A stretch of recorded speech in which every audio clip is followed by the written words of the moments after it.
I don't even know what day to cut it is, but it is last day training here in Ireland, and not really looking forward to going back because this gym is so freaking sick and the country is so damn cool, but also not really looking forward to training because I feel so smashed. But at this point, you know the drill. Who really cares how it feels? Just do the thing I'm supposed to do to the best of my abilities. The rest is so sticky. I'm going to have troubles. We're off to a bad start. Really bad start.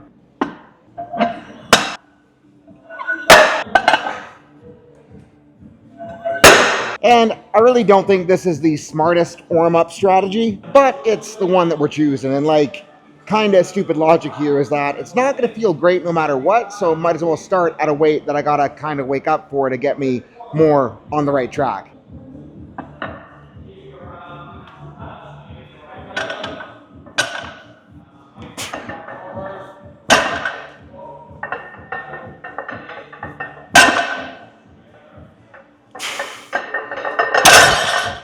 First warm-up set, you're just in time. And Evan showed up just in the nick of time. Got the good t-shirt on, so what do you want on for your first? What do you want on? Three? Three? Three? Three? I guess we're going back down to one, apparently. And Keelan's got him working up to a top triple today, so I think I might just have to join him for that. Mostly because I really don't feel like doing fives or sixes right now. So, yeah.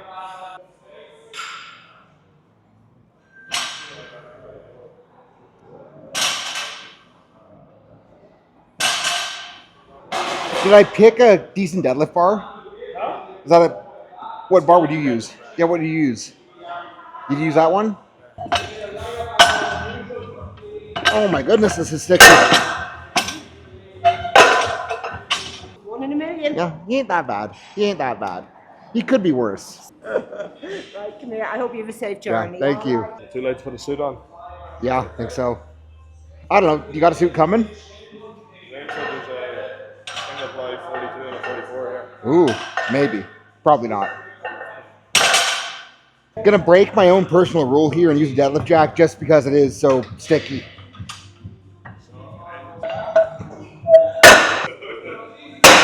You want to go right away? Or should I go four? Okay, let's go.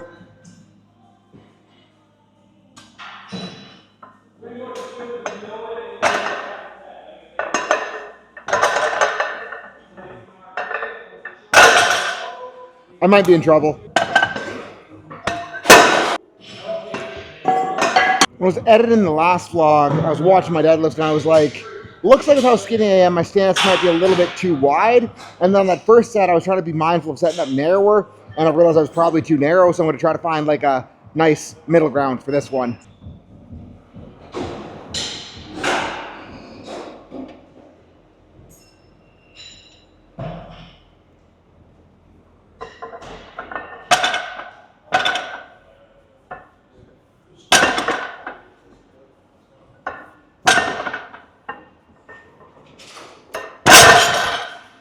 You might be in trouble.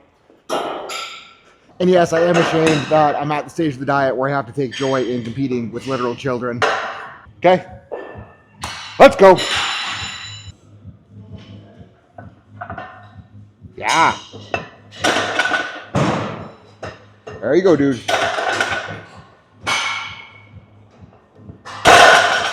Yeah, 250's there all day. And to be clear, I don't officially condone what is happening, but I'd probably judge him if he was too afraid to take this as a first warm-up. I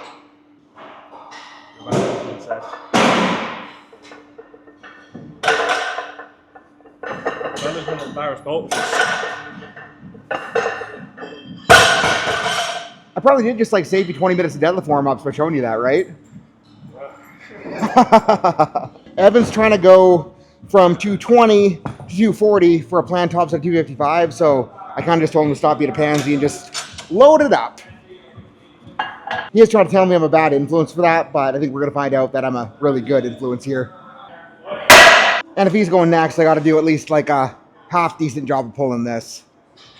Hopefully.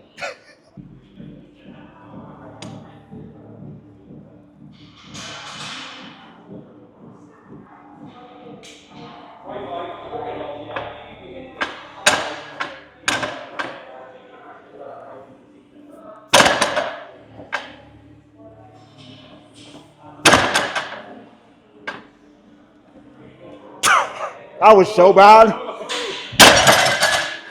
And you might be wondering, why would you ever want powerlifting coaching from a guy who's weak as shit right now? Well, before I started this 100 plus pounds of weight loss, I've hit over 2,000 pounds raw in 3 weight classes. But that ain't what matters for coaching, because I'm taking guys from beginner to elite. I've been a part of all-time world records, and I brought countless lifters back from career-ending injuries. I know how to make you better no matter where you're at, so if you don't know what to do with your programming, technique, or what accessories to hit for your weak points, hit that link below and join the team, because I want to give you individualized coaching every single day so that you can reach your potential. Let's go. Better pull better than me. Good. Yep.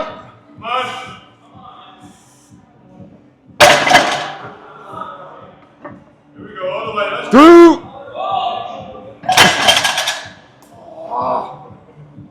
Hey. Still good. Still good. Just got a little bit, I think a little bit more centric control might have kept that together better. Because you kind of like, the fast set down kind of got away from you and didn't quite get it back in. And you know what I'm thinking? If you had a new deadlift bar, you wouldn't have a problem with hook. It's like a weird knurl. Like it cuts you, it doesn't grab you. I'm okay with that. First one was good. I'm also okay because that means I don't have to go up. Let's go.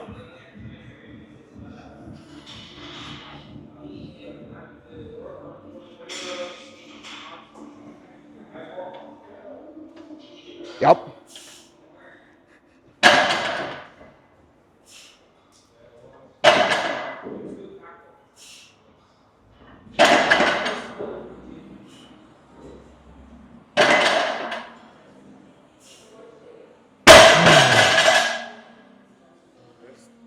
No, it doesn't look bad. Like it looks pretty natural. Might be some potential there again. And like hindsight there, maybe for the sake of Evan's performance, I should have let him take the 240, but for the sake of me not getting beat by him, was the right call. Self-sabotage. Was that self-sabotage or me sabotaging? Yeah. Yeah. Not self-sabotage. Yeah, that's the game. Win at all costs. But what we were talking about with Evan that I probably should put in the vlog is on that set of 3, first rep, really freaking good. Like really freaking good. And then setting down the first rep, you're a little bit excited, bar got a little bit further away from you. Second rep, not quite as good as the bar was further away. And then third rep, he just kerplunked it, bar was really far away, back rounded to shit, and he was just not in a position he could pull it from. So I think like moving forward, we just got to have a, not like a tempo eccentric, but just, yeah, just enough control to end up in the spot you want to end up in. Yeah. And it'll, yeah, could have gone. Wasn't entirely my fault that he missed that, to be clear. And maybe a deadlift warm-up would help too. Warm-ups don't count. Warm-ups don't count. See what Keelan beat both of us, less warm-up than either of us. And like my third one there did get a little bit weird, but I think that was kind of mostly like a balanced quad timing thing going on, so I'm not super duper worried about it, but I am super duper excited to get to run this stupidly gigantic leg press, and not sure where to really set up on it because there is like so much real estate as to where I could put my feet, but that was a little bit high, so we're gonna get nice and low, heels come up, make it very quaddy, kind of trying to get it to feel similar to the pendulums because I'm running this in the slot that I normally would be doing the pendulums in, so this will work. Might have to nudge safeties out so I can get low enough. Okay, this better work now. This is working. I'll actually put some weight on this sucker just so I can do real work if it's working, you know? I forgot how terrible these are to get in and out of. And let's hope that I wasn't way too ambitious going straight to 2 plates on this gigantic sucker because I have zero clue what the sled weighs, so hoping this doesn't feel and slash or go terrible.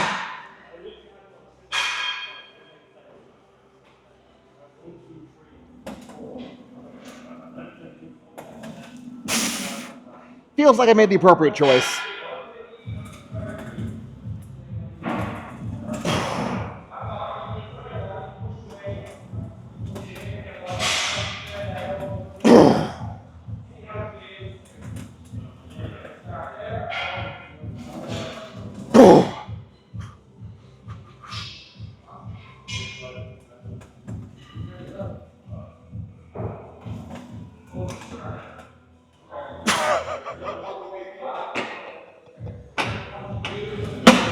First rep, I was kind of thinking I had a chance of going up, but after that second rep, I think we're going to do another set there. Anyways, figured I'd change the camera angle for this one so you guys can see that I'm not just weak. I am taking these very, very, very far down. Because, like, the goal right now is to get into, like, almost a 2 deep conventional deadlift position. So, like, I'm trying to really letting these go forward. Like, that's about where I'm pulling my conventional from. Then I'm letting the heels come up, taking her all the way down to the bottom as low as I can go. Then I have to push through that big range. And you kind of see how where my quad leverage is. It's like it gets a little bit easier in the bottom. And then when I have to go through to where my deadlift start position is, it is such a freaking hard push.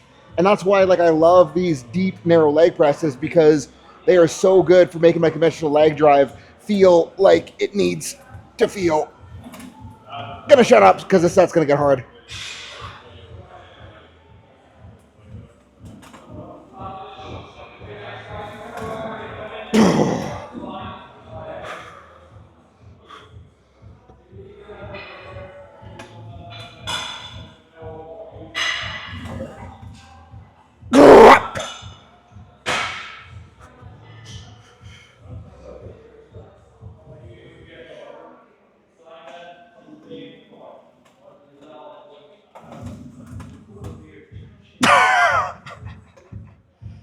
Adequate effort on that set.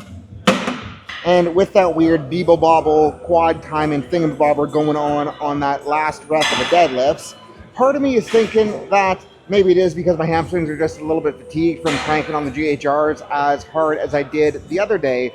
The other part of me is kind of like, well, if my hamstrings are fatigued from that, I probably need to do more hamstrings. So we're doing more GHRs next.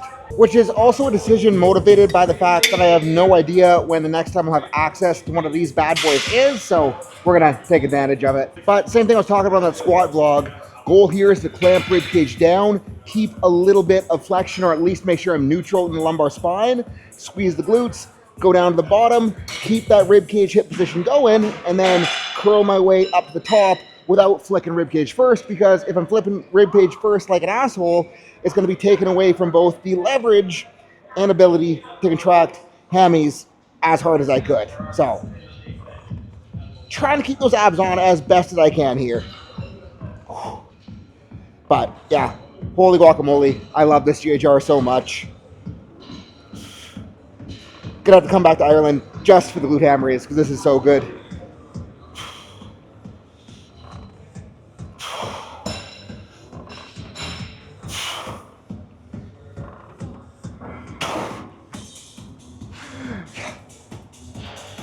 And yeah, there are some people who will argue with me on that, but those are the people that we call not very good at using their hamstrings on a conventional deadlift, so let's not be like them. I guess technically I'm one of those people right now, but I'm trying to be less like them than I was on those deadlifts earlier today.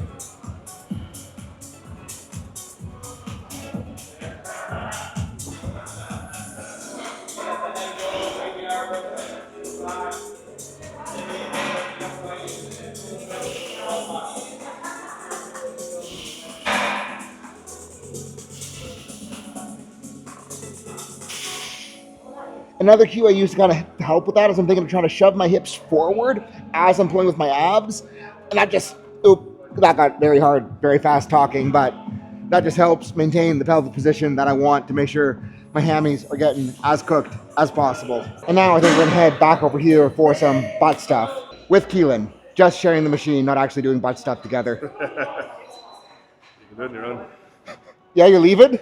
Getting out of here? But if I am trying to make this glutey, I'm going to do similar to what I was doing on the GHR, where I'm trying to like round, contract my abs, and then the goal is to lead by pushing that up to the roof first, just flexing the old butt cheeks, not trying to turn it into a spinal extension, just making her pure hip extension. And yes, I am sacrificing range of motion doing this, but holy guacamole, doesn't ever become very glutey.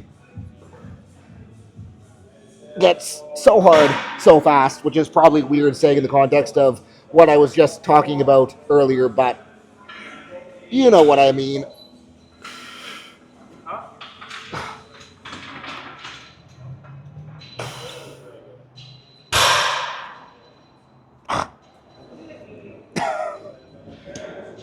and they are just right burnt out. But we aren't going to get glute striations by not training our glutes appropriately. Gonna make this shorter for set 2. If I can figure out how to make it shorter. And like, I probably should be adding load to this, but the state of the sleep deprivation and time zones and travel and lack of food, I'm okay being a little bit casual as long as I'm getting a really good connection. And we are accomplishing the mission quite well on that front right now.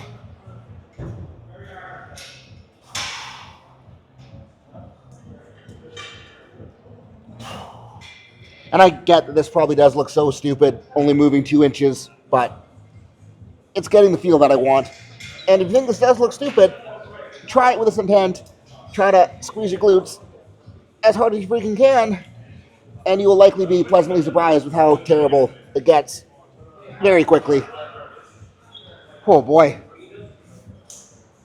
What? What are you looking at?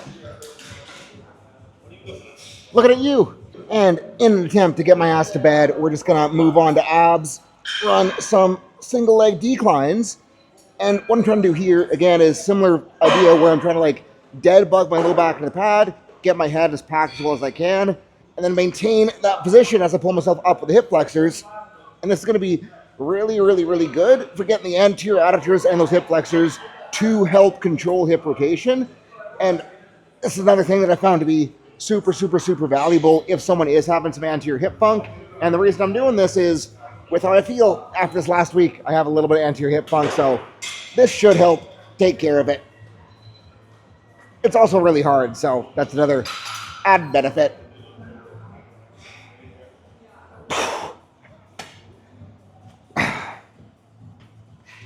And the other reason why I'm trying to keep my head packed when I'm doing these is if I lift my head, it becomes really easy to like fling out of the bottom. But if I keep it packed, it's impossible to fling my way out.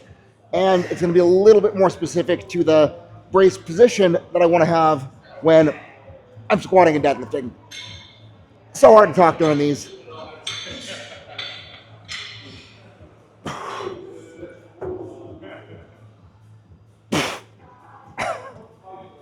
Yeah, those are hard. Yeah, avoided death there. But the other advantage of anything unilateral in my mind is that it becomes a lot easier to get done when you don't want to take a lot of time, because you can kind of just go right leg, right back to right leg, and then back to left leg. And like on something like this where it is a lot of ab, like we are going to be having fatigue carry over from one side to the other, but I'm also okay with that.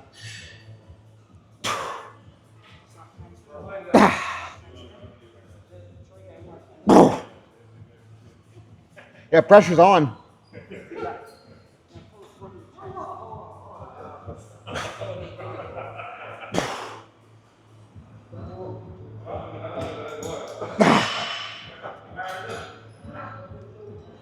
Yeah, we're roasted. Couple more. Maybe just one, because it would get shitty if I did one more after that. And that is that. Last session over here in Ireland is complete. Not like the most spectacular session, but none of them have been spectacular since this diet has really started cranking. And I think, like, thinking about it, like, I don't think I could be more stoked with how those pulls went, considering circumstances, considering the travel, considering lack of sleep, considering how hectic the schedule has felt these last couple days. And like, as much as I am very excited to get home to get back to normal sleep and get back to normal work and get back to normal foods, like, I'm gonna miss this because this gym is so cool. And not just the equipment, but seeing how many young lifters there are all doing a freaking phenomenal job. Like, I got to give so much credit, Dean, so much credit to Keelan for what they're building here, because this culture is just insane that they can keep on building it. Like, it's just going to get better, because I've never seen a place where there's this many young kids doing this well and lifting at this high of quality and putting up the numbers that they are.